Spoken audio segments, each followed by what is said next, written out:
If you like 2018's Halloween, I can't see you really disappointed with this one. I've been on the internet, believe it or not, and I've seen some stuff recently that's a little down on this film. Some people aren't liking it.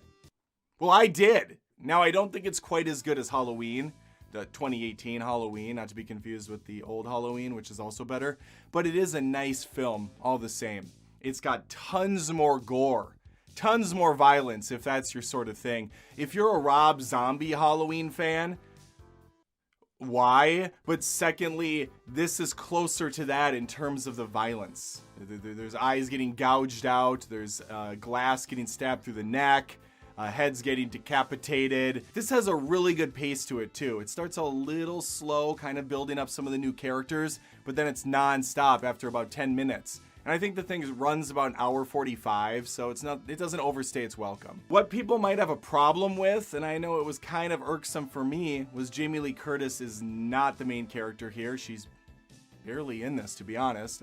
After the events of the last film, she's put up in a hospital for the majority of her time on screen, which is disappointing, to say the least. In fact, Laurie Strode's whole family kind of takes a back seat in this one. Michael Myers, however, is prominent in this film. He's an antagonist like no other, and they really show what he's like in beast mode. This guy is taking out tons of bodies. So the biggest issue with this film is the protagonist, or lack thereof, or the abundance of them, because the film doesn't follow just one character, it follows like 5 or 6. There's a lot of people on display. Some from the original Halloween come back. Others have been manufactured into the original Halloween. There's a great flashback early on in the movie where we get to know more about the officer from the last film and how he was actually there on that fateful night when Laurie Strode saved a boy and got the hell out of that house. If you don't know, this is a two-parter of sorts. There's Halloween Kills, which is this one, and then Halloween Ends, which is, I believe, coming out next Halloween. So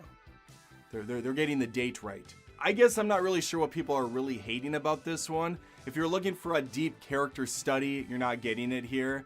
This is a dumber version of 2018's film, which I thought kind of was a little bit more intelligent for a movie about a dude walking around with a mask on killing people. I thought they kind of went into the psyche a tiny bit, just a little bit. This one, however, they're like, no, Michael's just popping off. He's not having it anymore. I did appreciate how the movie takes the time to get to know some of the victims that are going to be coming up. There's some really fun couples in this one that you just know are not going to make it to the end of the movie. Otherwise, the music's great. You still have that iconic theme. You have Michael Myers kicking ass. You got like 3 people playing him, all the originals. And I guess my biggest hang-up is just that there's no real central character. It's really about this whole town. That's the real character, and how they've been just burdened by this awful individual for 40 plus years or whatever it's been, and how they just can't take it anymore. It's time for them to rise up and become this vigilante army, which, as we've seen play out in other events, doesn't go over as well as they think it will. If you saw the film, please let me know in the comments what you saw. Like the video if you had a good time. Subscribe because you feel bad for me doing this with my voice sounding just wrecked. And hopefully next time we cross paths, my throat will feel better and things will start to take shape. Michael Myers is the shape. All right, I'm done.